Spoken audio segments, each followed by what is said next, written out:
Good evening, ladies and gentlemen, and all between. Jason, my brother, how you doing? I'm good, man. Fred, how are you? Good, good. All right. Well, that was a little snafu there, so we're gonna go right into it. Guess we're going right to it. Introduce our guest.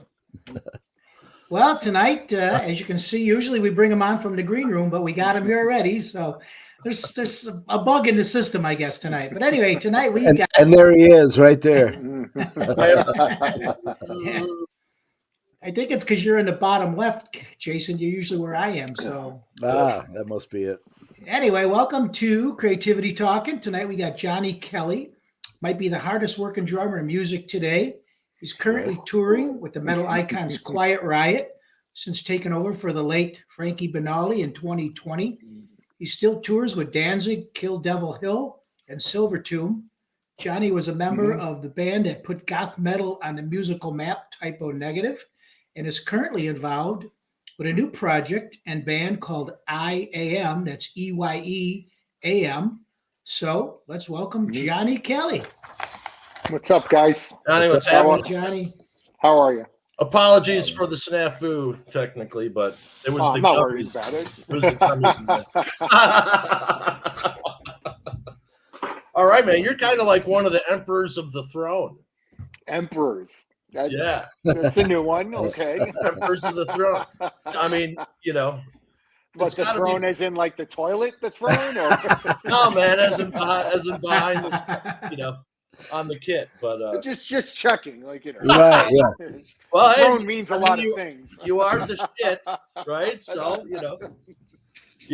I mean, you're one of the legendary drummers, man. You're like, people hear your name, they know they're gonna see a great show. You're gonna be on it. You're gonna kill it. Is that what they say? That's what we say. We Is- the fans, Because the people that I know, they aren't saying Right. that. No, Well, you need new people then. fuck I those need people. I need new friends. Yeah. Yeah. Yeah. Well, me as a music fan, when I hear your name, I know it's gonna be quality. You know what I mean? Oh, that's great. That's great. I appreciate that. You know, It means a lot. Yeah. and the people And Yeah. you've played with. I don't play drums, and I know friends of mine that do. And whenever I ask people who are some of the best drummers out there, and there's a few names Right. that always come up, but your name always is in the conversation, always, Johnny. Wow, that's. I'm surprised. The other night I was hanging out. Like I met him for the first time. I met Thomas Lang. Now that guy is a monster. That's a drummer. He's amazing. And so I don't expect my name to come up in conversations of great drummers when there's guys like that out there, and then there's me. But it's cool that it's great that I'm in the conversation. That's awesome.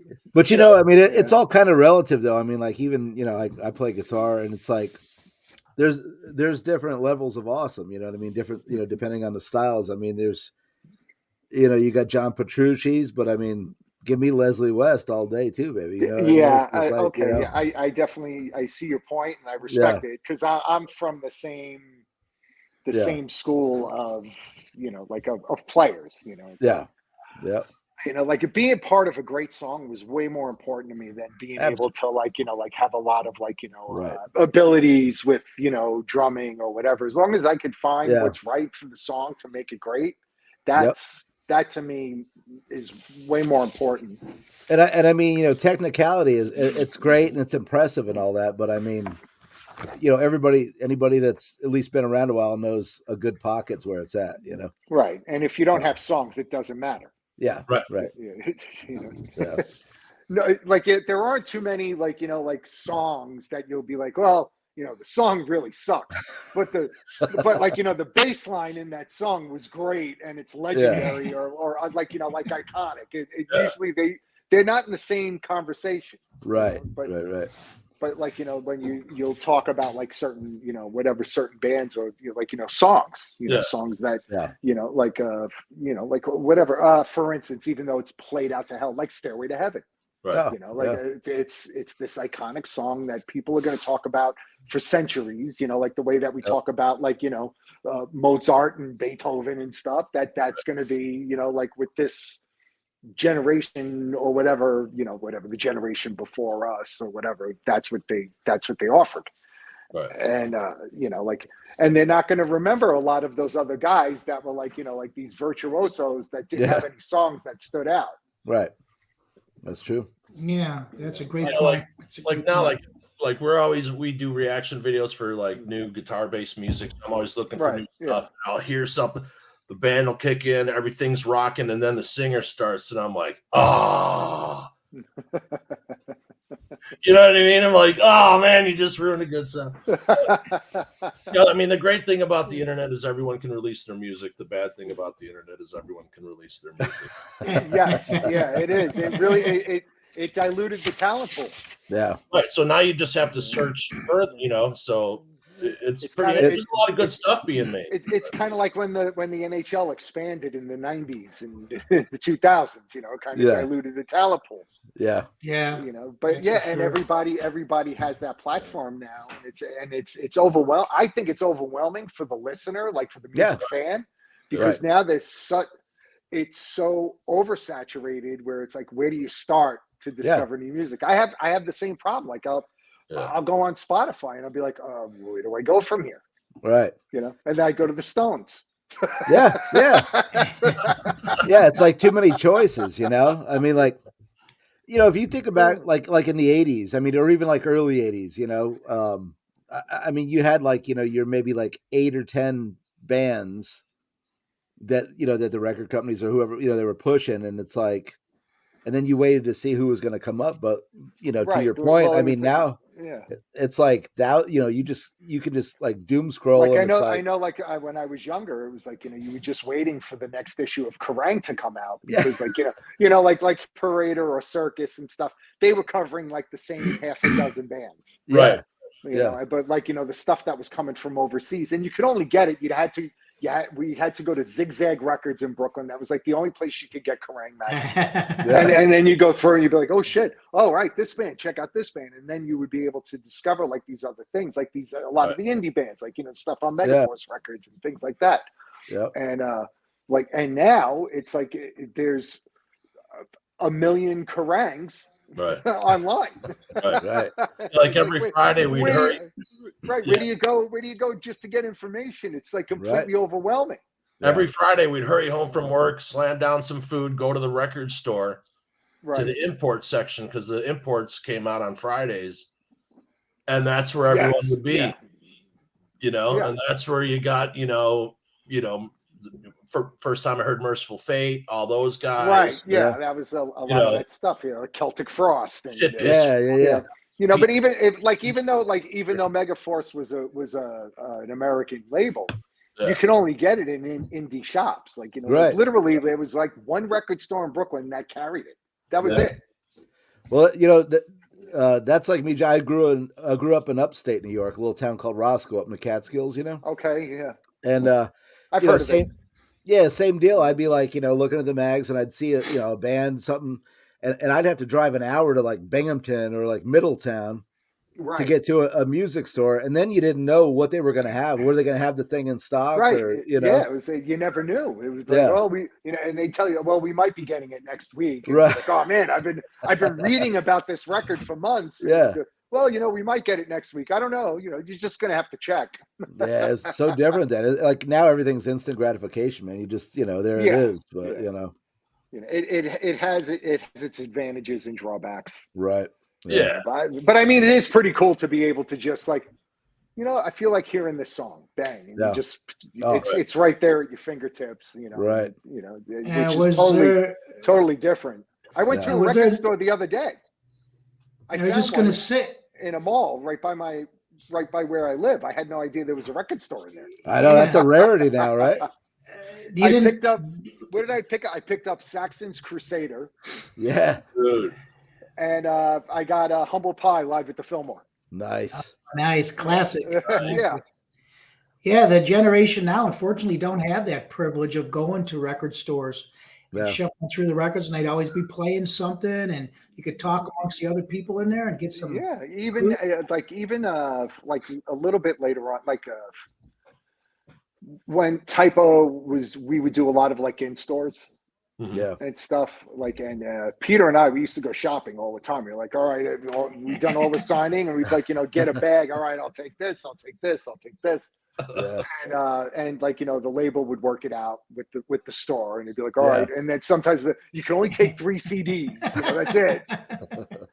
And but like I've discovered a lot of stuff like that. And but like I tried to explain it to like my kids, and they're into music. They're not fanatical about it like I was at their age when they were younger and stuff, like, but they're into it. I bought my daughter Fleetwood Mac's Rumors on vinyl. She loves Fleetwood Mac. So I was like, that was pretty cool. Yeah. And, but I tried to explain it. I was like, you guys, and I hate doing that. Like, talking to my girls. My girls are older now. They're 23 and 25. Yeah. But like when they were younger, I was like, you guys don't really get it. I was like, going to the record store was a religious experience. Walk into the record store, and then you could stay in there for hours. Until the guy in the store was like, "Are you going to buy anything?" Right. And then they kick you out. But you would do that, and you'd sit in there for hours, and like I know for me, like I didn't have a lot of money, so like if I was lucky, I could get one record, and I'd be going through everything. What do I want to get? What do I want to get? Yeah. and then you'd have the one, and you'd head for the door, and you're like, I don't know. You go back, and you're looking at the other one. It's Like I remember getting me and my buddy. We went to a record store, and we were just like, he was looking for something new to buy, like to check out a new band. Yeah. And I pulled out Killers from Iron Maiden. Nice. And I was like, this looks pretty cool. It's like, check this out. So he buys it. And then I wind up trading him for that record. I gave him Bad Company's first record and Straight Shooter from Bad Company. Yeah. You made out. No.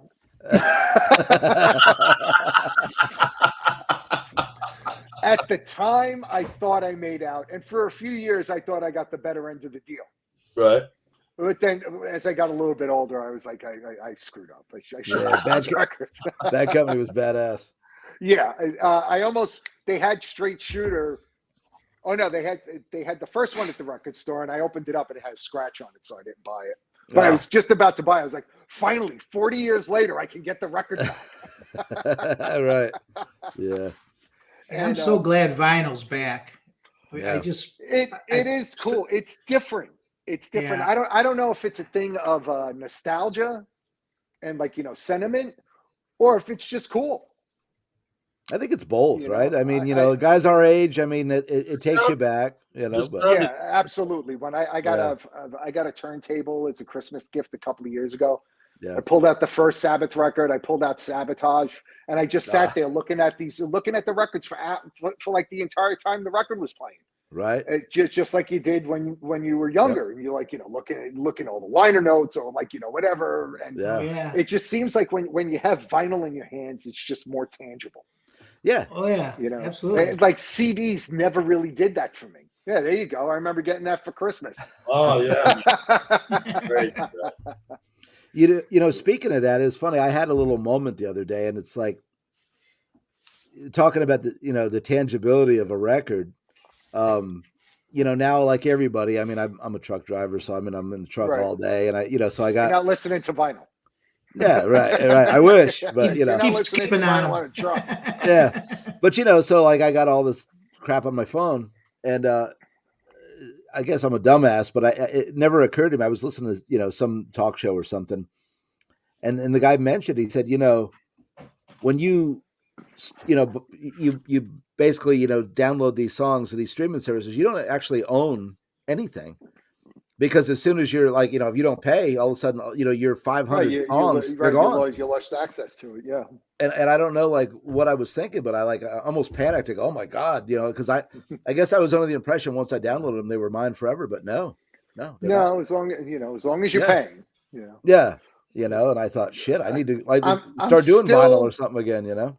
I'm still I still buy CDs when I can. Like if I come across something that I like or whatever, you know, I'll buy the Yeah. CD or I'll buy it on iTunes or something where at least I own it. You know, it's mine. Yeah. Like, you know, Yeah. you buy it on iTunes, it's yours. So like if you stop subscribing to one of the streaming Right. services or something, you still have it, you know. Yeah. Right. But it doesn't have it's made it become like fucking potato chips. Right. You know, like it's a consumable. Yeah. You know, Yeah. it doesn't have that sentiment. It doesn't have that emotional component to it the way it did when you were sitting there and Yeah. you had something physical in your hand, and it was big too. Yeah. Like I'm a kid too, so it's even bigger. And it's Yeah, yeah. You're it's on like the the couch, steering wheel on a car or something, and you had something. You read all the liner notes, you read all the lyrics and everything, and it's like now it's like how many iTunes records do you get where it actually comes with the artwork, Right. other Yeah. than just the cover? Yeah. When you pull it up Exactly. on your on Oh, on I the- miss on the album app. covers. I miss album covers. It was all part. It was part of the experience to it. You know? Yeah. And like imagine Kiss without artwork, Yeah. Right. Right. right? We'd be Yeah. we'd be saying, All who? we Who's would Kiss? have is Kiss meets the Phantom. That's all we would have. Right. Yeah. Well, did any of you guys collect baseball cards as a kid? No, a little bit of hockey cards. All right, so I was a big card collector, and there was nothing better than opening that pack and getting your cards out and putting them in your binders and having all these cards. Now they have digital baseball cards.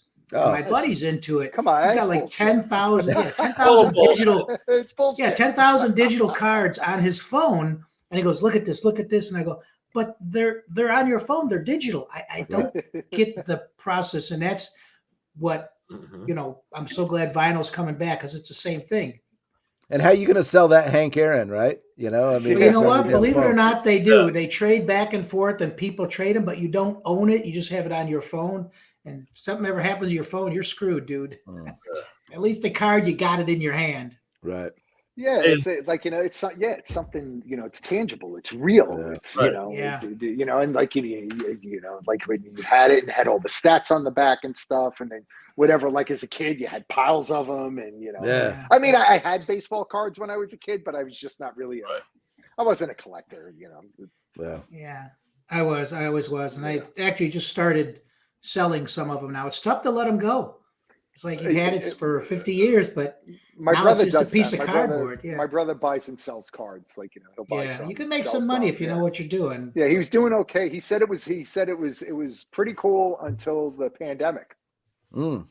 And then after the pandemic, he was like he was telling me something like like the whole industry took a hit or something. Right. Yeah,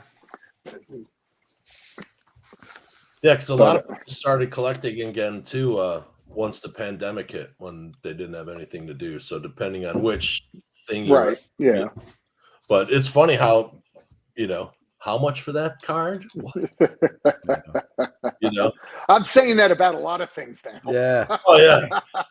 I should have kept all my Kiss cards unwrapped. Damn it. I wish I should have kept those. I should have Those I kept- have, yeah. I actually do have Kiss and Beatles cards, so I got those. So Beatles cards. I'm- Wow. All right. yeah, Beatles had a bunch of cards. I mean, the Monkees did. Everybody back then. The Monkees.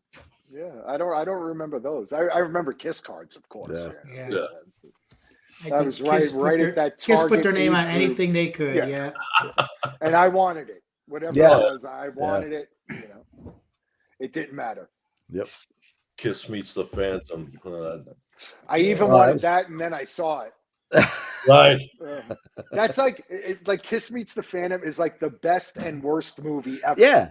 Yeah, Right. because we didn't know how bad it was when we were young. You know what I mean? So We were bad, like, it's Yeah. great. yeah. Yeah. Yes. It's so terrible. It's amazing. Yeah. If you want to watch another movie like that, that's called Trick or Treat. I Gene Simmons is remember seeing Yeah, that. Yeah, with that was pretty Ozzy bad. and Gene Simmons. It's the same thing. It's the same thing, but it's still fun. It's still Yeah, fun. Halloween by King Diamond is from that on the soundtrack to that. Yeah. One of my favorite songs of all time. Well, okay, so I was listening to some interviews, and I found it interesting that like you're talking about how you guys, when you first started, Johnny, all you guys were working regular jobs, you know, Oh for the yeah, city, and you were working at a shop, yeah. you know, and most people never even in a million years would think that that's what's going on. I With mean, a we were lot all of like, when we first went on tour. I mean, yeah, Typo did a short tour in the U.S. and a short tour in Europe before I joined the band. They did that on the first record, yeah, and it was very short. And at the time when I joined the band, it was like, don't quit your day job, right, Yeah. because it's not going to be that kind of band. He's like, Yeah, he yeah. was like, Peter used to come to my shop with his car and stuff, and he used to come and hang out, and but like, we all knew each other, and but I remember him telling me, he was like, look, he's like, it's not that kind of band. He's like, we're not going to tour, we're not going to do anything like that. And I was like, you know what? I don't care. I was like, I just want to be in the band. Play. Right, right, right. I love the band, and it doesn't matter whether we go on tour or we play on the weekends, or like, we play once a month, once a year. I was like, I don't care. I just want to be in it. Yeah. Right, and of course, like the fans, they don't know that that's what's going on, but like that both They you guys weren't. did a really good job. You know what I mean? Let's like, set history straight. At that point, there really weren't any fans. the band was pretty unknown. It was like, there was like a little bit of, a little bit of a blurb or something, like, it might get like, like a quick, like, album review on like, Kerrang, where they do all the records in the back, and or like, like a Metal Hammer or something. Right, right, right. But for the most part, the band was a relatively unknown band. Yeah. So there really wasn't anything where there was like, like where there weren't any designs or ambitions to be what it eventually became. Right. Yeah. And at the time, like, when we did that first tour, after I joined the band, we went out, we did a club tour. We were out for like 6 weeks. Yeah. I was in the band maybe like 5 or 6 months at that point. And, which, like we didn't think anything of it. It was like, Peter didn't want to tour.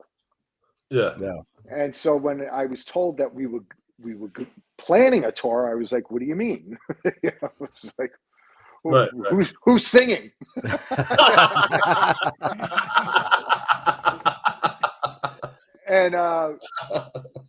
And it was like, Peter said he'll do it. Can you get off work? And so I was able to get off work, and like Kenny was able to leave his job. Peter had accumulated. Peter worked for the city. The guy never took a sick day or a vacation day.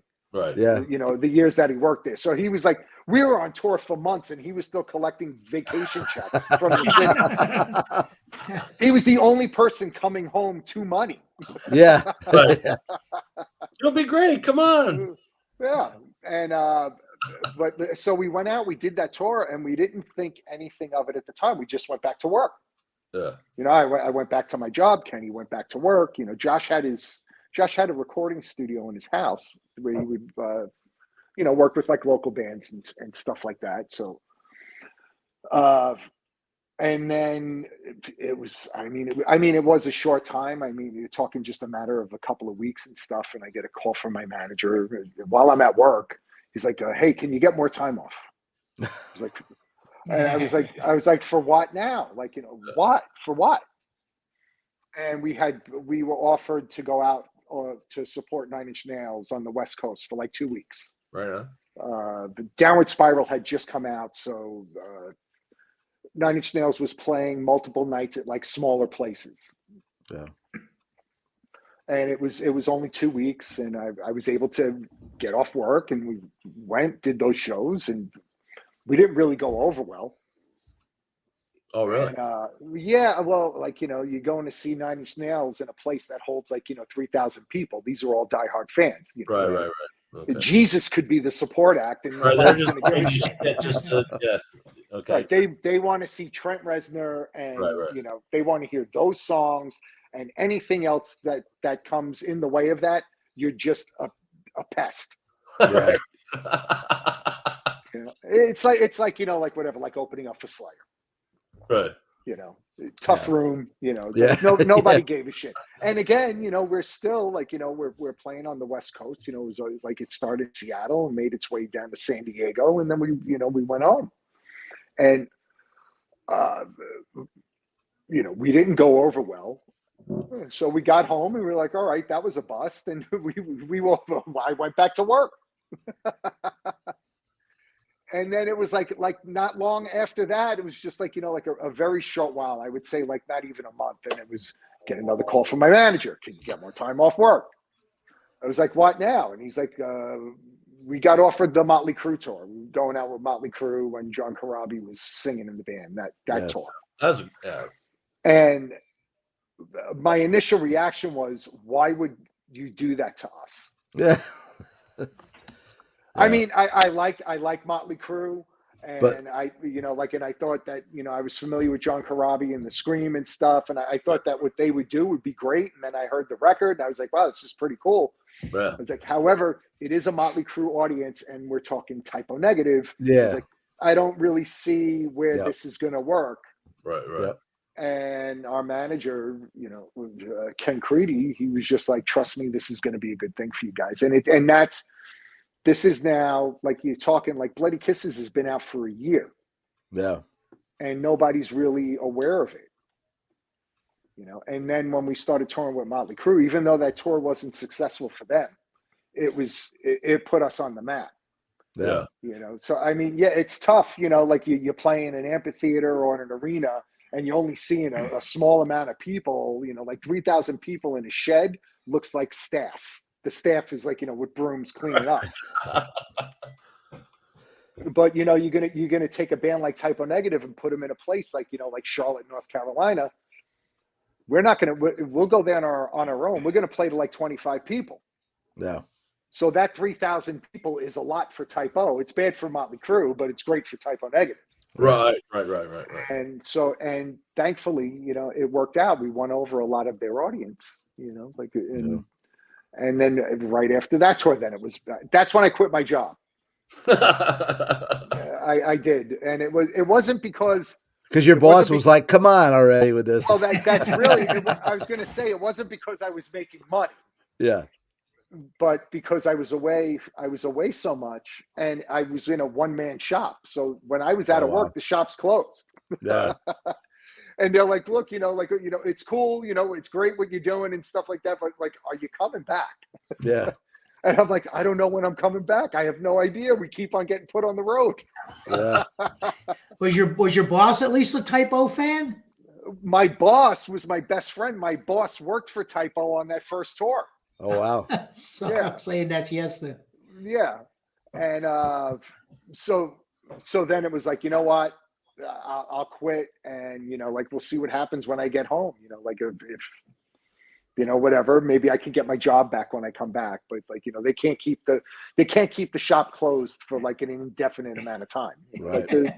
They're losing money, and I understood, and I was like, it's not like I was like whatever, like throwing away a big career move or anything like that. Working in a shop doing tires and sunroofs. Yeah. Well, most signs are gone in an hour, out to lunch. This one's right. Gone back in 6 weeks back tour on tour. In September. Yeah. Right. See you then. And at the time, thankfully, every time a tour ended, we thought that would be it. You're like, all right, I guess it's time to go get another job. Yeah. Figure it out. Because at the time we weren't making a lot. We weren't making really any money. Yeah. Yeah.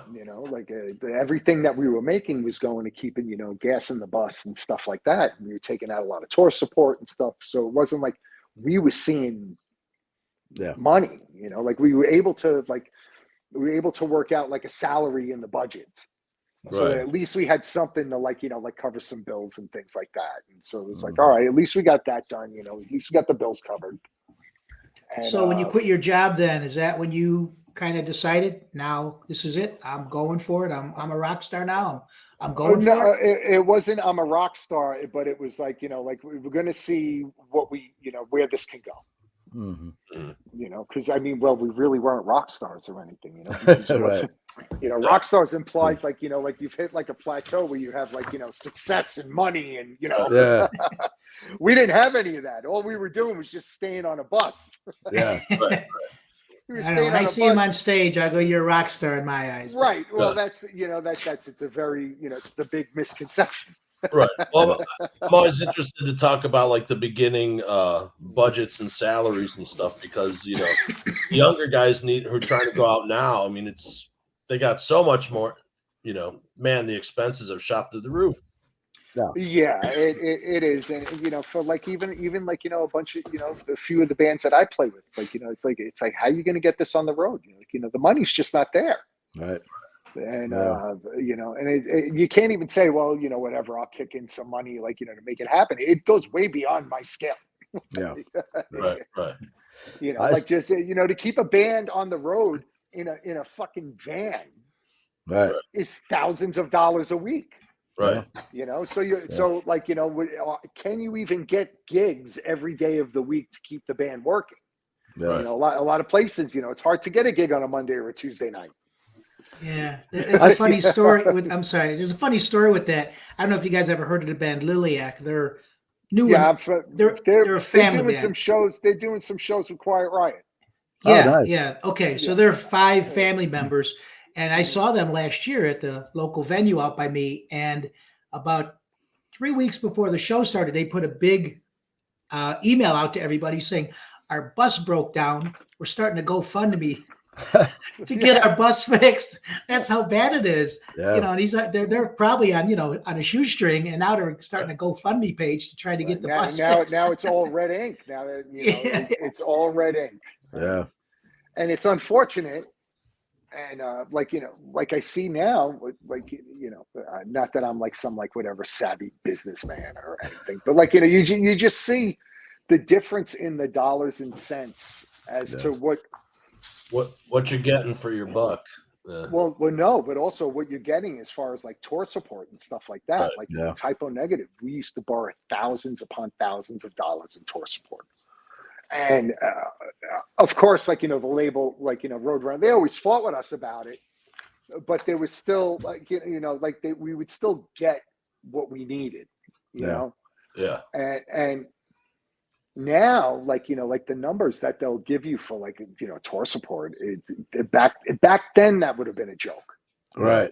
And now stuff is just, 10 times more expensive than it was, 25 years ago. For sure. I just don't see how you do it. Yeah. I know. And I'm getting that. I get an experience from it because I do play in a lot of new bands, and it doesn't matter who's in that band. Right. The bottom line is it's a new band. Right. So you can't say, well, we got members of Crowbar and Typo Negative and stuff, and they're just like, here you go. It's not like that. A booking agent and a promoter and stuff like that, they're still going to look at it. It's a new band. They're unproven. Right. We'll give them $1,000 for the night. Yeah. And if it's $1,000 in like Atlanta, we got 4 guys all across the country. Yeah. Just the flights. Right. Alone. There's that money. It's gone. Right. Yeah. So you played for fun, you know what I mean? And No, you paid to play. Yeah, right. Yeah. Yeah. You pay at the end of it, you paid to play because there's still all the other expenses that would be involved in doing your one show. Yeah. That you guarantee just isn't going to cut it. No. Yeah, so like the way you used to offset that would be you get support from your label, and now a record company like they think they're doing you a big favor by like we'll give you $10,000, right? Yeah, and they'll be like that's a lot of money, and we'll take half your merch. Right. Yeah. Right. You gotta, like they have those 360 deals or whatever. I fortunately I've never been a part of anything like that. Yeah. That's just what. It's unbelievable, And that's like, you're going to sell merch if there's people in the room to sell it to. Right. Right. Yeah. Right. There's plenty of times you roll up into St. Louis or something like that. Right. You know, you're playing this place for like, $400. They didn't spend any money on promotion or whatever. It's like, it's just real low budget all around. Yeah. And there's nobody there. Who are you going to sell merch to? Right. The promoter. Right. The promoter's kid. Yeah. Right. So it all works together, and there's like that part of the business model. It hasn't. I don't know if it's been figured out yet. I know, like from where I stand, it hasn't been figured out yet. No. Yeah. That's why a lot of the bands that I work with, that's why we're not touring, because the money's not there, and you just simply can't afford to do it. Right. Everyone deserves to make a living. You know what I mean? Sure. You got. Yeah. And like I'm not 22 years old anymore. Right. Right. Exactly. Mom isn't going to keep my lights on. Yeah. Right. I'm trying to remember. I saw you guys. I saw you up in Montage Mountain in Scranton, Pennsylvania years ago. I can't remember who you were opening for then, though. That was probably opening up for Queensryche. Queensryche. I was thinking Queensryche, but then I was going. I'm getting a little old myself, but that was. Uh-huh. Yeah. We're all absolutely. old. It's not just you. Yeah. Yeah, that's right. It was Queensryche. I'm fighting it, but we're all old. Exactly. Yeah. So how did the Danzig gig come around? That started really. That was kind of weird. Joey C, I had seen online on like Blabbermouth or something that Joey C had just left Danzig and joined Queens of the Stone Age. Okay. And Typo wasn't doing anything at the time. And I had some friends that used to work for Typo that were now working for Danzig. All right. So I was just I had tried to reach out to Glenn just to see if they needed somebody to just do the store that was coming up. And I was like, this could be cool, whatever. Right. Have some fun, play with Danzig, and Right. And at the same time, my name had been recommended to him by somebody else, and they were trying to get in touch with me. So I get a phone call from Glenn's assistant, and I was like, "Oh, did so-and-so reach you?" And he's like, "No." He goes, I got your number from this other person. And I was like, "Oh shit." I was like, "That's weird." Like it was making that connection. And so I went out to California. I auditioned for the band. And then they had decided that they wanted to work with this local guy. There was a guy in California that they wanted to give a shot to. And they did 2 shows on the West Coast with him, and it didn't work out. So then they called me up to go to Europe with them and stuff. And so I went to Europe, and it was fun. It was cool. And then Glenn wanted to have his own drummer and didn't want to have to be, worried about like my commitments with Typo Negative or Right. Whatever. Sure. So then he had gotten Bevan Davies in the band. I did a couple of shows. We did a couple of some of the first Blackest of the Blacks that he was doing. We did a couple of those, and then he brought Bevan in, and then Bevan was in the band for like a year, and they did the Circle of Snakes record. And then when the record was done, and they were getting ready to tour again, Glenn had called me back, and he was like, "Hey, what are you up to?" Like that kind of thing. And then I just stayed in the band, and it was like for almost like 20 years. Right. That's pretty damn cool. And then, like the last couple of things I haven't been able to do with him because I have the commitments that I've had with Quiet Riot. Yeah. Right. And, I miss playing with Glenn. I miss Steve and Tommy. I talk to Steve. I talk to him every day. He's like one of my best friends. And but Glenn just doesn't work a lot, so it's hard for me to make that kind of commitment. And so he wound up getting Carl Rockfist, who plays with Michael Monroe. Okay. He did the last. He's done all the touring up to that point. because like there was a point like with the pandemic happened, and we were getting ready. Danzig had tour dates lined up. We were going to go out in the States. We was going to Europe, and everything just got Screwed up. canceled. Yeah. And then it didn't get rescheduled for like a couple of years later. Yeah. And then the opportunity, like, to play with Quiet Riot came in, and it was like, I'm gonna go with this and see what it's about. It's fun. It's chaotic. There's a lot of traveling and stuff, like stuff that I wasn't really acclimated to. Right. Like I was, for years you used to like, fly into one place and then you get on a bus and you'd stay out for whatever, a month or, whatever it was. Right. And then at the end of it, you get dropped off at the airport and you fly home. This is every gig is a fly date. All fly dates, right? Yeah. So like, like this weekend, next weekend coming up, we got 3 in a row in Canada. By Sunday, I'm going to be demolished. Right. Yeah. And but it's just the nature of it. And all those bands, all those all those bands from that genre of music, that's what they do. They, they play like, Thursday through Sunday, and everybody's home, Monday, Tuesday, Wednesday. And they're all like, everybody's jet lagged and just walking around like zombies and stuff. Yeah. Now, so that being said, Johnny, like, what about your kit then? I mean, are you doing just like rental kits, or are you? Yeah, everything's there for me when I get to the venue. I literally show up with drumsticks. Wow. Awesome. Yeah. So when I first started doing Quiet Riot, I was bringing some more stuff. I was bringing pedals and like sometimes I brought cymbals, and I was like, I'm not carrying this shit. Yeah.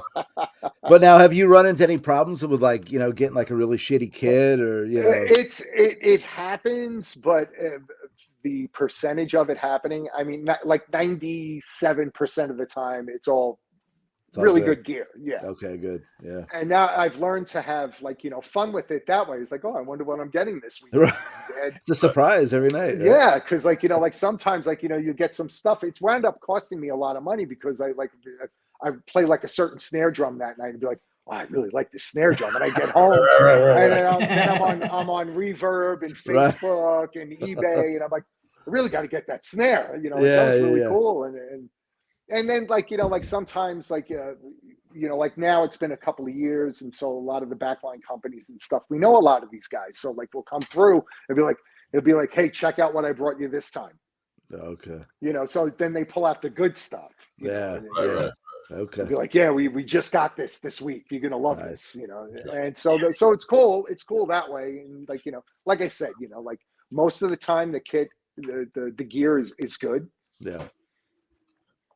Every once in a while you get a clunker, and it's like, all right, you just suck it up and get through it. Yeah, right? That's it. You make the best of it, and you get through it. Most people, a lot of the people, the audience and stuff, they don't know, they don't care. Right. It's just about like how I feel and how comfortable I am and how it sounds to me. Yeah. But like they don't care, and like they don't know, they don't care either. It's like, oh, look at that shitty kid he's got. Nobody's saying that. Exactly. So I've yet to meet somebody who's like, oh man, I felt bad for you up there tonight. I saw that kid you were playing. You must have been suffering. What a mutt you had. Nobody cares. So do you ever have someone that just you would randomly run into multiple times? I used to randomly run into Glenn Danzig all the time in LA. Like Burger King. Every time he was in Burger King, I was fucking Burger King. You know what I mean? Right. Like, so one week I go out of because I'm working at a stage close by. So I go out of the Burger King parking lot. I almost run over Ricky Rockman. He walks right in front of me on Highland, the Burger King on Highland. And then the next day I'm like, okay, I'm going to go in because I almost ran over Ricky. Then I'm running to Glenn. I'm laughing and he's laughing because he turns around. It was a running joke at that. So that every other day. So I almost ran over Ricky Rockman at the same time because I'm like, dude, I come here at 12:15. Just pause so I don't run you over. But so I've always been interested in Glenn Danzig. And Glenn's an interesting guy, and He is. I refuse to. I love perpetuating the myth. I think he's a cool dude. Yeah. He You growled know, at me. Glenn and I get along great with Glenn. I can call him a Yeah. friend, no problem. You know, And I just found out he wrote a tune with Roy Orbison, and I was like, Yeah. What? Badass. Yeah. He wrote a song for Roy. He wrote a song for Johnny Cash. Life Fades Away. Shit. Roy Orbison and Glenn Danzig. Well, I did a show with Sabbath in the early 90s in Tampa at the Sun Dome, and Danzig was opening up. We were recording B-sides for European release. Yeah. And I was out miking, Kid or something like that. And I was like, I bumped into him backstage, and, of course, I'm 19 and I'm starstruck. Hey, Glenn. And he was like, oh, yeah. Oh, no, he's just cranky. That's like, yeah. yeah. Yeah, I couldn't even get a freaking head nod out of him or anything, Yeah. But there's so many things about him online, and I love it. I will not dispel any of it. Right. Just let it continue and build and become like something else like a year from now. Glenn's Glenn, yeah, man. Absolutely. People can have their own perceptions, Yeah. They just pull up a drink, pull up a chair and just watch it. Yeah. Right. And now you're working with what is probably one of the nicest guys at all, with Rudy, right? Rudy's supposed to be an absolute saint. Yeah. He is the rock and roll diplomat. Yeah, for sure. The ambassador, for sure. Yeah, he really is. He is with hands down one of the nicest people I've ever met in my life. That's everything I've ever heard. And it's great. Like, it's like, like sometimes I have to catch myself because I spend most of the day just busting his chops. Yeah. I'm always giving him a hard time. And so like when he first came back to the band and whatever, we did some rehearsals and then we were doing shows together and stuff. And I was like, all right, we've known each other long enough. I was like, tell me about Tommy Aldridge. Yeah. It's like, enough about you. I want to talk about Tommy Aldridge. Yep. Tommy's a monster. Oh, what a great player. Yeah, he's one of my favorites growing up and stuff. And so it's like, I have to ask. I was like, I don't give a shit, whatever. But I want to know. I'll be like, did you ever play with this guy? You ever play with this guy? You ever play with this one? You ever play with Cozy Powell? He never played with Cozy Powell. Oh. Yeah, really? Which I was surprised at because Rudy Sarzo's played with everybody. Yeah. Oh, absolutely. Which I feel bad for him because he's played with everybody and now he's got me. Now he's stuck with me. Nice. Nice. And, Yeah, I don't think I've ever heard him talk shit or say one bad word about anybody. He doesn't. He's totally got our respect. Always the diplomat. And he's such a pro too. And in the book he wrote about his years with Ozzy, he said how Sharon came up to him after a couple shows and said, draw this imaginary 4-foot box and do not leave it. Do not ever go in front of Ozzy. Don't upstage Ozzy. Yeah. And he was like, now I got to do my thing in a 4-foot box. But he just said, I got to do what the boss woman says. That's it. He's the boss. That's it. Yep. Yeah, that's it. It worked out well for him. Oh yeah, he always delivered. Yeah, it did. He's always delivered. He's always entertaining. Yeah. You know what I mean? You go to see fucking Rudy. Yeah. And it's really cool to see his energy. Yeah. You forget the guy's been around. Oh. And it's like I can't keep up with him at the airports. It's like the guy jumps off the plane. We have a connecting flight. It's like he just levitates across the airport. It's just like in Mars Attacks. Yeah. Yeah. That's him. And he just flies away. And it's like, wait a minute. Wait for me. And like my body's hurting. I'm not even carrying anything. He's got his bass on his back. He's got his bag and he just vanishes. And you see it. You see like his head with the bass. And it's like, there he is. And you're like trying to catch up. Right. But and he goes out there every night. He's out there and he's 100%. Yeah. And you have to have respect for that. Oh yeah. Like he doesn't have to do this. Right. He doesn't have to.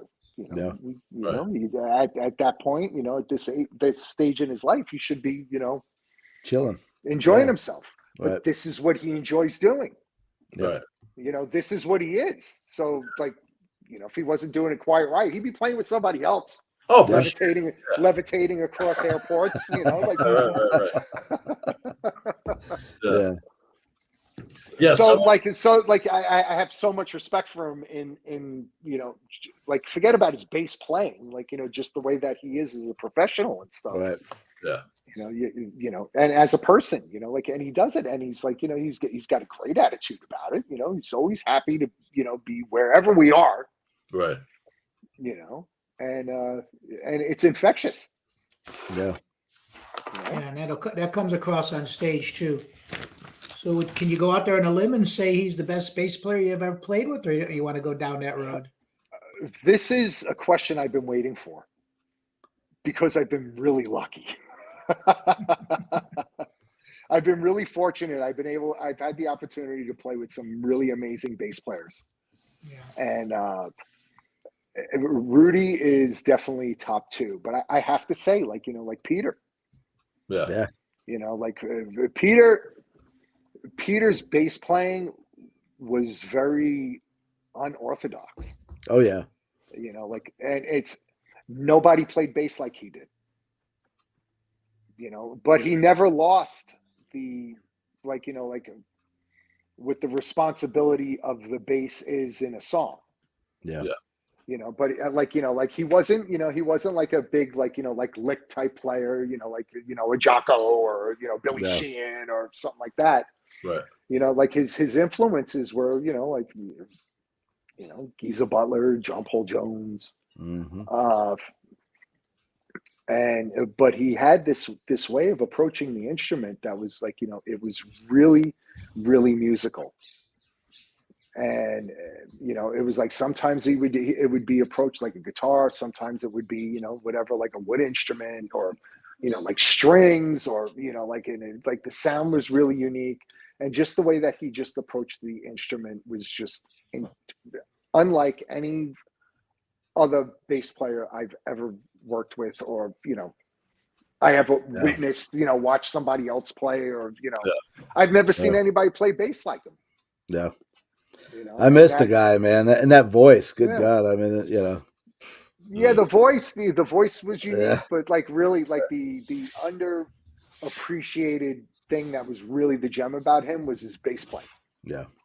It really was. His bass playing is, to me, more unique than his vocals were. Yeah.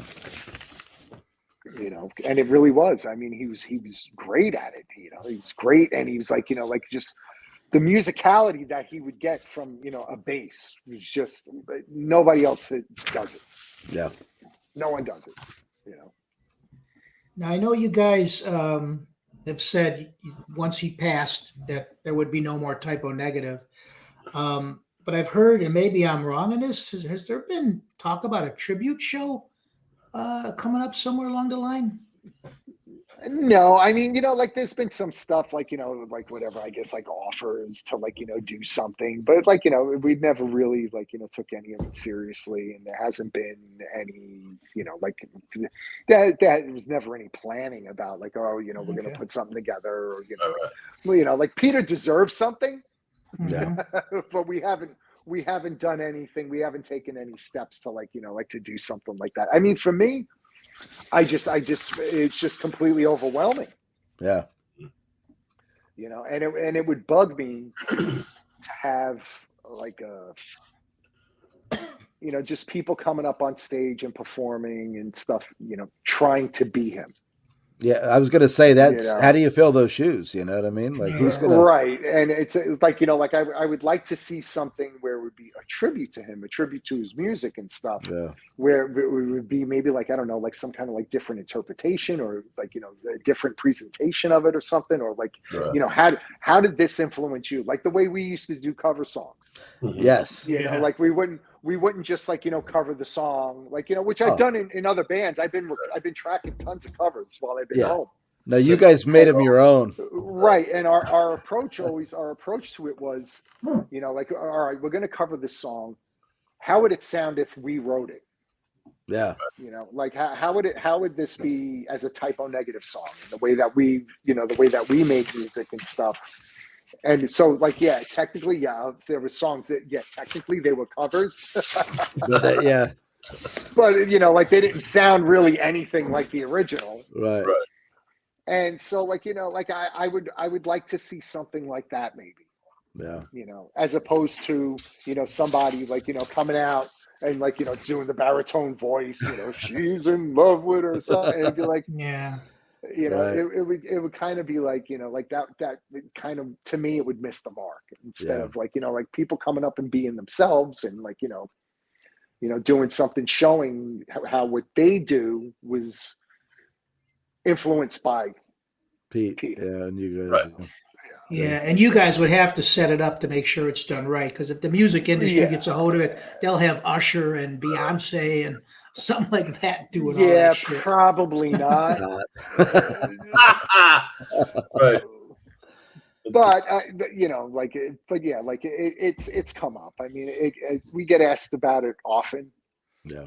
But there hasn't been anything in the works. There wasn't anything like, you know, whatever, like a concrete, say like concrete offer where it was like, all right, we're going to do this, you know, it's, Yeah. you know, Yeah. this is, you know, and yeah, like the thought of like, you know, like putting that together and like, you know, to try to make something like that happen to me, it's overwhelming. Yeah. You know, to like, you know, like where do you start with that? You know, it'd be Right. I guess the first thing that you would do is like, you know, find whatever players. Mhm. And it goes back to, who am I going to find that plays bass like Peter did? We need like 3 other instruments Right. just to make that sound like that. Yeah. You know, like even Peter's gear. It was like, you know, like you hear the stories about like Ted Nugent playing, you know, Eddie Van Halen's guitar. Right. Yeah. It's the same thing with Peter's bass. Right. Yeah. You know, like anybody else gets behind that bass and turns it on, it just sounds like a bunch of noise. Right. You know, it's just feedback and like, you know, like it sounds that you didn't, that you question, was that an instrument? Yeah. Yeah. But like, you know, it would get in Peter's hands and the way Peter would play the bass and stuff. It sounded, it was musical, you know, it was brilliant. But anybody else, it was just, you know, it's horrible. Right. Yeah. And yeah, so like, you know, the thought of that is just like a deterrent in itself. Yeah. Where it's like, oh shit, who are we going to get to do this? And like, you know, and the same thing too, like, you know, like it would have to be something, you know, like where the rest of the surviving members would have to be a part of it. And I don't see Josh, you know, getting behind a keyboard anytime soon. He's kind of pretty safe to say he's retired from the music industry at this point. Yeah. Man, it wouldn't, Right? you wouldn't do it justice. Yeah, it's either like go big or go home. Right. Yeah. You know, and so I would hate to do something that was like, you know, like completely half-assed and, you know, like, Right. you know, it would have to be bigger than what he was. Yeah. Yeah. And I don't know how to approach it or how to like, you know, I don't know. I wouldn't know the first thing on like where to start. Yeah. Yeah. Nothing So, comes to my mind either. Just, you know, I mean, you know. Yeah, you know, like, yeah, you So. can get like, you know, you can get people to sing, you know, but it's like, you know, what are we going to do? Hire guys that play in typo cover bands to, you know, Right. play with the band, you know, we're going to pretend that's really Peter, you know, he's just a foot shorter. Yeah. Right. Yeah. You know, like that. And I hate to say it, when the Doors got back together with Ian Astbury. Oh, right. I forgot about that. Yeah. Totally creeped me out. If you closed your eyes, it was awesome. Yeah. Because Ian Astbury sang the stuff great, and it sounded right. It sounded a lot like Jim. It sounded like Jim, but it sounded like Ian Astbury. Right. Yeah. But then you opened your eyes and then you saw Ian Astbury's hair like Jim Morrison's, and he's got the brown and Glenn would pants on. Yeah. And I was like, and Glenn would sound like Jim Morrison at times as well. He does, but to me, he sounds more like Eric Burden. Okay. That makes sense. You go to Eric Burden and the Animals and stuff like that, and you hear like the way that a lot of like the way that like, you know, Eric Burden would do his phrasing and stuff. And I asked Glenn about that. Like, this was like around the time my father died. My father passed away in 2009. And I was like, whatever, going through his CDs and stuff. And I was like, and my father was always a big Eric Burdon and the Animals fan. So I was like, let me throw this on and just hear. I haven't heard it since I was a kid. And I feel like, the songs are playing and stuff. I was like, wow, this sounds like Glenn. I was like, this sounds a lot like Glenn. And so like the next time I was with Glenn, I was just like, hey, when you were a kid, were you into Eric Burdon and the Animals? He's like, oh yeah. Yeah. Like, that's it. There it is. There it is. Not Yep. Jim. But like, it's like with Glenn, like, you talk music and stuff like that. And his favorite bands were like AC/DC with Bon Scott, Black Sabbath with Ozzy, and like the New York Dolls. Wow. Like, and so those things, and like Glenn's singing does not sound like any of those. Right. Yeah. But those are his favorite bands. Sure. Yep. So, but like, yeah, I was like listening to the Animals, and I was like, holy shit! I was like, this, like, it's like, I was like, wait a minute! I was like, why does this sound familiar to me? It's like, Yeah. I was like, that's Glenn. Nice. Nice. Like, I don't know how much of an influence it had on him. Like, I wasn't going to sit there and like, start picking his brain and like, Sure. well, what was it like, like growing up? How much did you listen to them, or whatever? Yeah. I didn't go there with it. I was like, did you like Eric Burdon and the Animals when you were a kid? He was like, oh yeah. I was like, oh, all right. I said, I heard it. I told him what I was doing. I was like, Yeah. I said, I picked up on it. I said, it sounded like a lot of like, like the way you sing. And that was the extent of the conversation. That was it. We didn't go further than that. Right. Sure. That was it. That was enough for me. I knew enough. Yeah. But yeah, but like, if you listen to like, some, throw a Eric Burdon the Animal CD in there, it does. It sounds a lot like, like Glenn's approach, I'm gonna have to do that now that you said because that. Eric Burdon, like Glenn is a bluesy singer. Yeah. Like Morrison really wasn't a bluesy singer to me. Like, he was just like this anomaly, like, this enigma of like, he was very unique. Yeah. Especially for the time. But, Eric Burdon was more blues, like, more black music, blues, that kind of thing. Like that British, with the British people, musicians were doing, They were all about it. Yeah. American blues was like everything to them in those days. So. Yeah. So, and Glenn seems to be more from that school of singing, Yeah.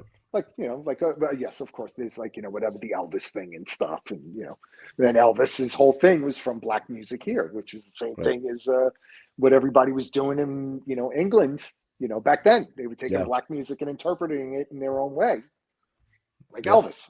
Yeah. And Glenn strikes me as coming more from that school with his singing. Yeah. Jim was more of an artist. Right. Poet. He wasn't a singer, he was a poet. Yeah. Right? Yeah. Oh, Absolutely. Yeah. So, Absolutely. so we want to before we don't want you to go without talking about the new project. Yes. IAM, EYEAM. And you got members from Type O, Crowbar, and Down in that. I know you guys got two singles out. I've heard them both. Right. They both rock, and I'm going to talk to you about that after the show, or email or text about getting something on Metal Temple for that, because I know you have an album in the works. Yes, we've recorded. We've gotten together twice, and we did like each time we did, I guess, like maybe like 5 or 6 songs each session. Like we met in we get together in New Orleans, and we'd stay there for like a week. Mm-hmm. And each day we'd go to the studio in the morning, and like, Kenny and Kirk would have some ideas. We'd hash out the ideas. At the end of the day, we did the drum track for it, where we had an arrangement and stuff, and we, the song had structure. The song had a structure, and then we would do the drum track, and that's how it was every day. So every day was a new song. So it was like, whatever, 5 days, 6 days, I think there's like 11 or 12 songs altogether. Oh, wow. Okay, good. Yeah. Good. Looking forward to that. Yeah, I know the first. I'm sorry. Go ahead.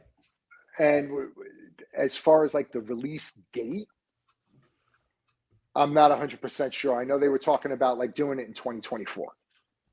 Okay. You Right know? on. But I haven't heard any kind of reps from the producer in a little while. So I don't know where we're at with Yeah. in the process. I don't know where we are. Yeah. I know the drums are done. That much I know. Oh, so Right. you tracked everything already, and it's just Yeah, I'm finished. You know, because Yeah. that was like the thing. Like you know, they needed the drum track so they could like everybody Sure. take it and they can work on it at home and you know like in the various parts of where we live. Right. And so as long as we had that and that was the structure and it was, you know, now it's set in stone that this is going to be the song Yeah. and this is how it goes. And, you know, the hero parts, and then they can, you know, they afforded more time by, you know, working on it on their own. Mm-hmm. And then, you know, whatever, sending stuff to each other, you know, the way that everybody does it now. Those things now. Yeah. Yeah. I do it at home all the time. I'm always doing drum tracks and I'm on WeTransfer a lot. Right. So how did you and Kenny and Kirk? I mean, how did you guys actually get together on this deal? Andrew Spalding, the CEO of Corpse Paint Records, he's the one that put it together. Oh wow! You know, Kenny and I, we met Drew. Drew was a merchandiser for Danzig. He was a merch guy, and we became fast friends. And then when Type O was touring, Drew was Drew came out and worked for Type O. Yeah. And then Drew lived in New Orleans, and Kirk and Todd were in New Orleans, and they were like friends, just like drinking buddies, you know, always hanging out and stuff like that. And Drew had been talking about for a long time. He was like, you know, it'd be great if you and Kenny got together with, you know, Kirk and Todd, like, you know, whatever, you know, it'd be really cool. And so then Drew started his own label, very small label. It's him. Mm-hmm. It's him, and I think one other guy. Yeah. And he was the one that was like, you know, he was the guy that got the ball rolling on it. He was like, he goes, I got this label now, and he goes, I want to release this. And he's like, I'm going to put you guys in a room together, and you're going to make a record, and I'm going to release it. Nice. And we're like, okay. And we all knew each other. Like I've known Kirk for years. Years. Yeah. You know, like I met Kirk when they were opening up for Pantera. I had just joined Type O when I met Kirk. Like literally had just joined the band. Like I think I was in the band for like a month. And the first time we went to Texas, you know, Kirk came out, and like, you know, we always crossed paths throughout the year. So we've always been friends, just never had the opportunity to play together. Yeah.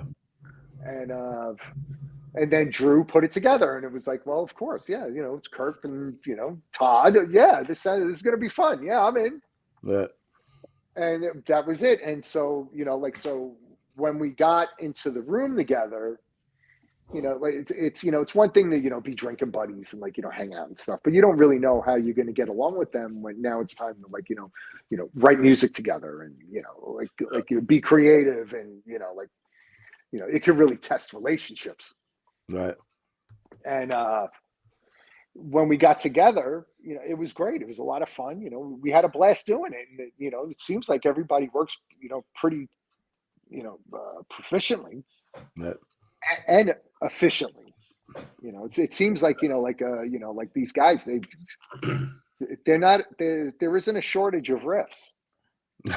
Yeah. Well, could there be with Kirk around too? I mean, right. You know, but even Todd, like one of the songs that we recorded, Todd wrote the whole song. Yeah.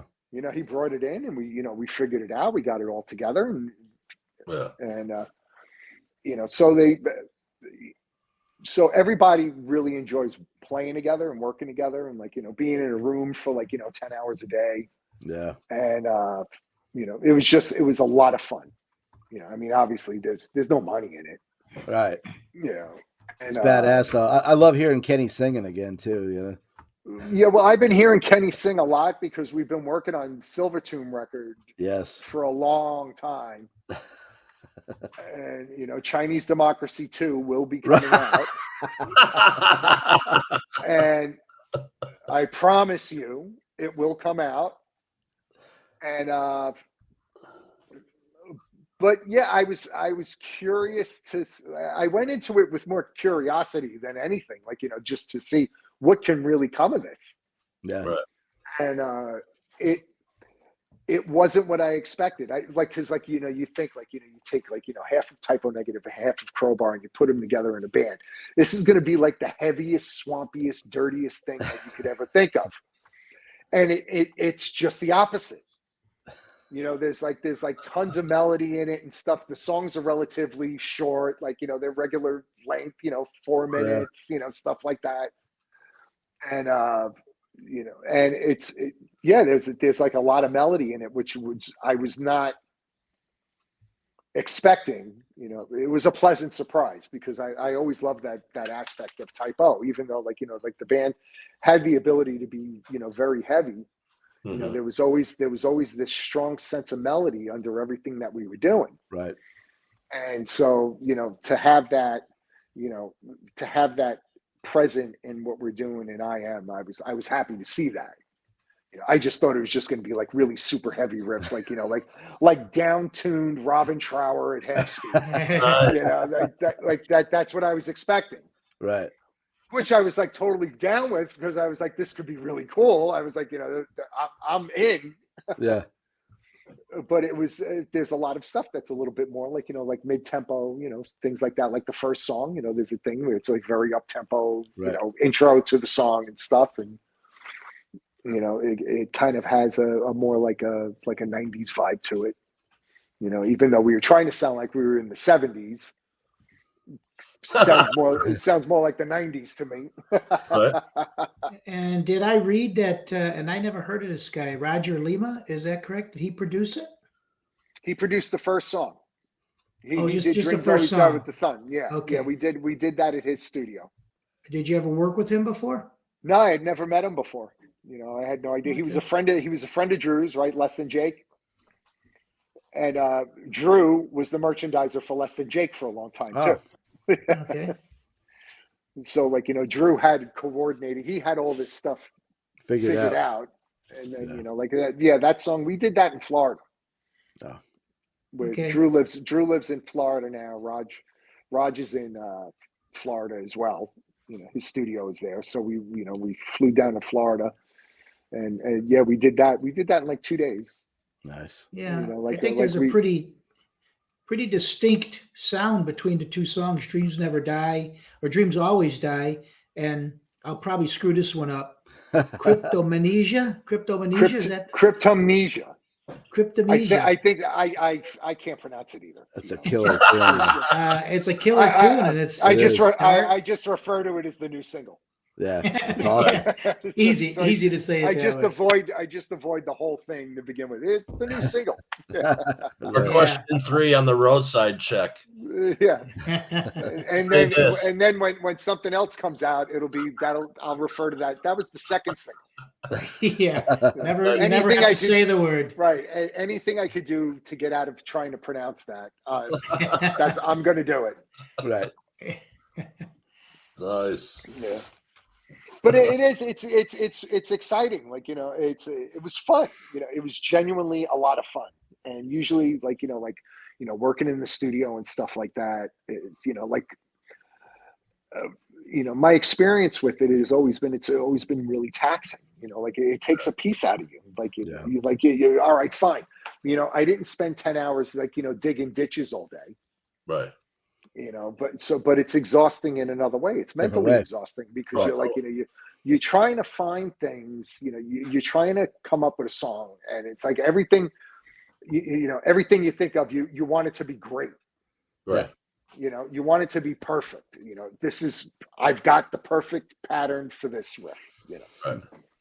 And it doesn't always work that way. Right. I mean, there are times for sure, where it's the song writes itself, and you're just a vessel. You just do your thing, and you'd be like, those are my favorite ones when they write That's rare though, right?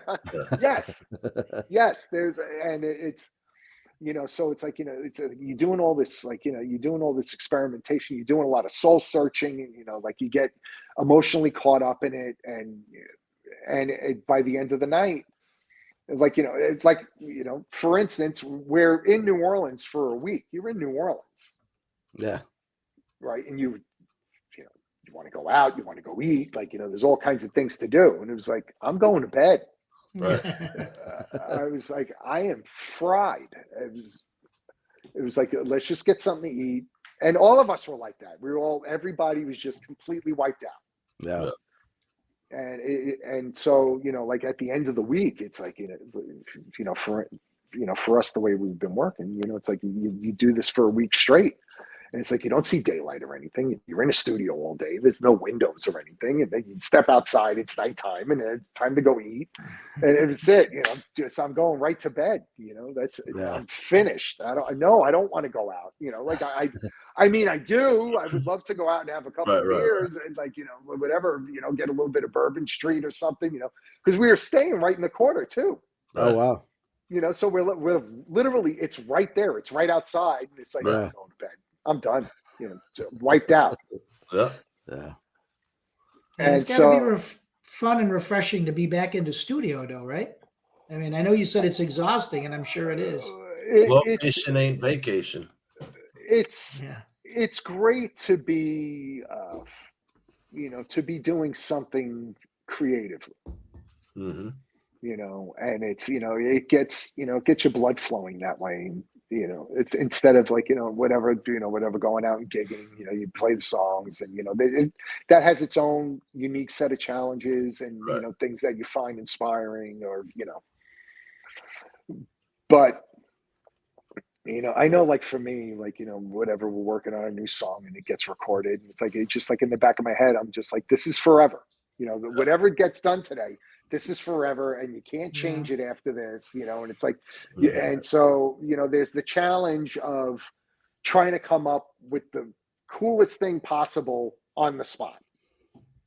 No. You don't have that, we don't have that luxury of, working out a riff or working out a part or something like that. And like, let's try it this way this week. Or like, where you like, where you really dig deep into the song and like, get, learn all the ins and outs of it and stuff.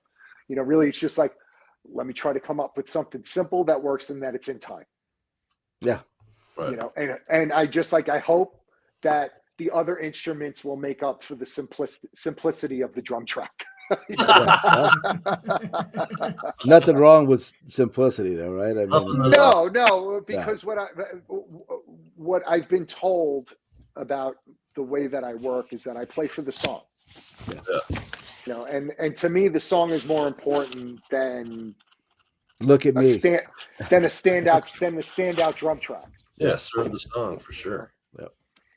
Now I got a quote from you here somewhere, Johnny. Oh yeah. Just out of curiosity, I saw this quote today that said, you said other bands you played with, you often noticed a lot of overthinking. And with the new band, you've seen an incredible amount of spontaneity.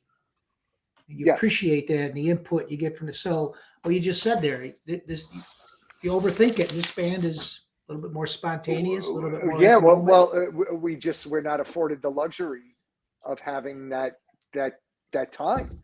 Yeah. It's like it's and even like, especially like for me, like, playing in so many bands and like, Quiet Riot takes up a lot of my time.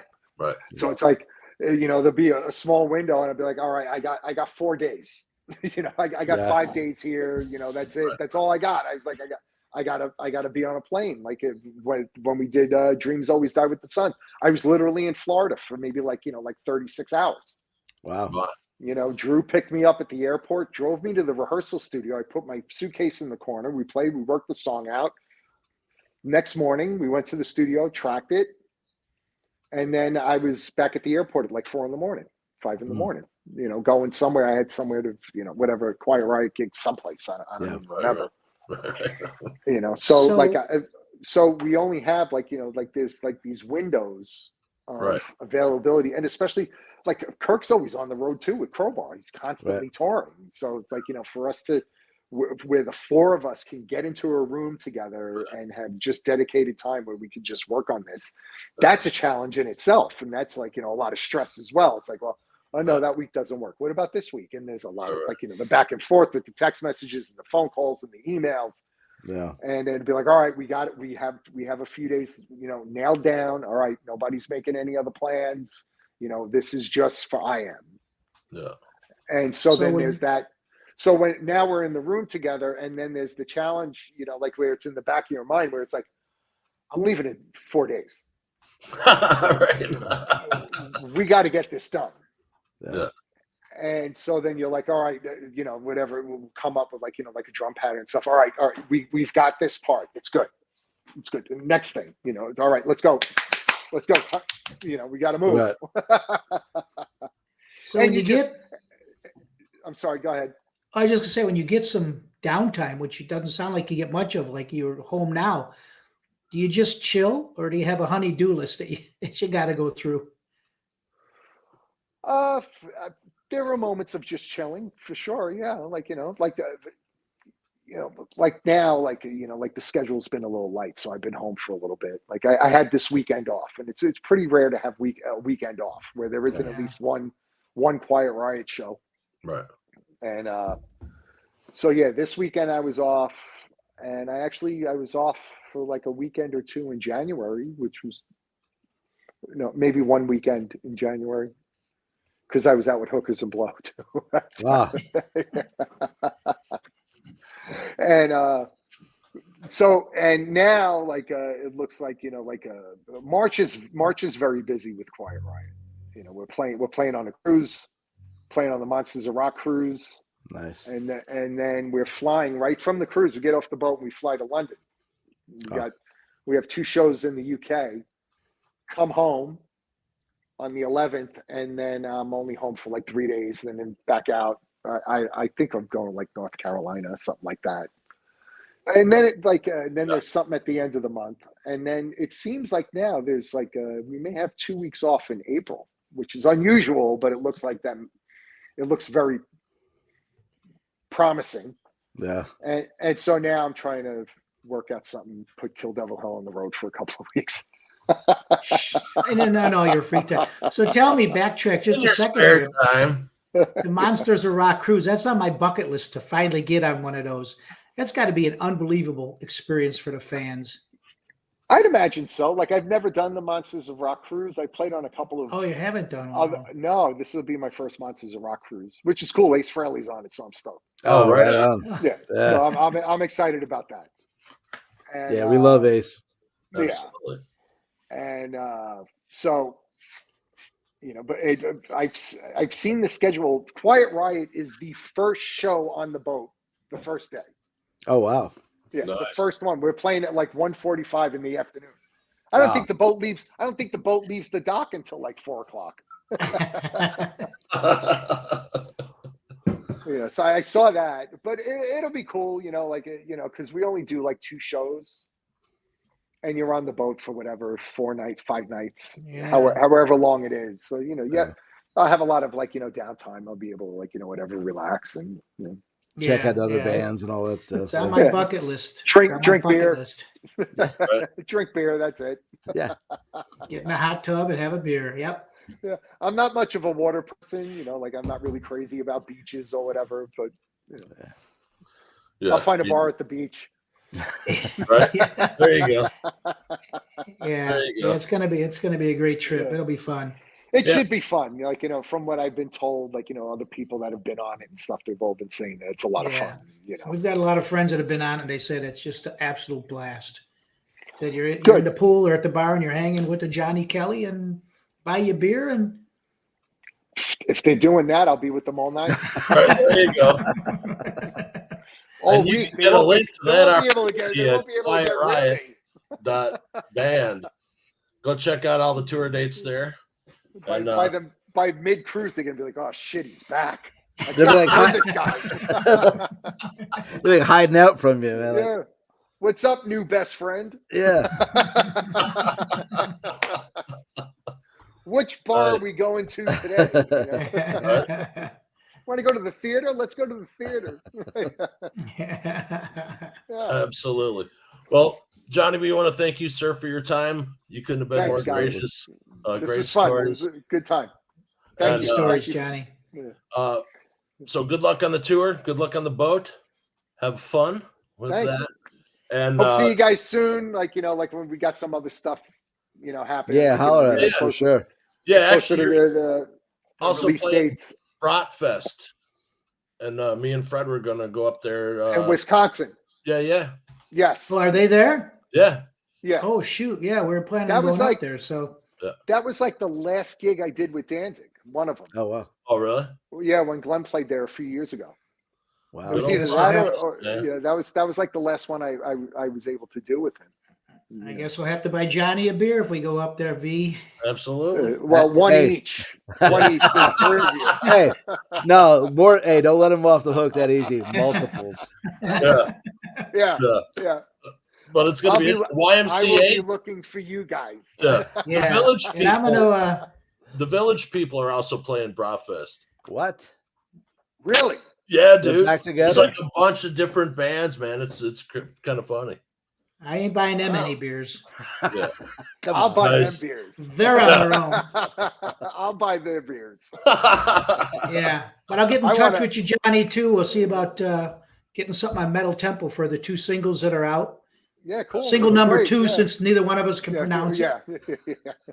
Well, that's out. That's been out. Like, I don't know what we're doing as far as like if we're going to be doing another single soon.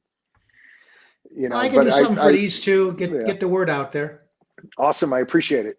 Right on. Yeah, we appreciate your Thanks. time. I know you're a busy man, and have fun. Well, I got to pack Fight now. Riot, Okay, and so Yeah. I'm going to New York this weekend. This is Really? I'm off this weekend, and I'm going to New York because it's my mom's birthday and my brother's birthday. Oh, Oh, happy right on. birthday! Going up to see family. Nice. There you go. Right on. Well, thank you, everybody. We'll see you next time on Creativity Talk. And Thank you, horns up. Johnny. Thanks, Thanks, guys. guys. Later, guys. Thanks, Johnny. All right.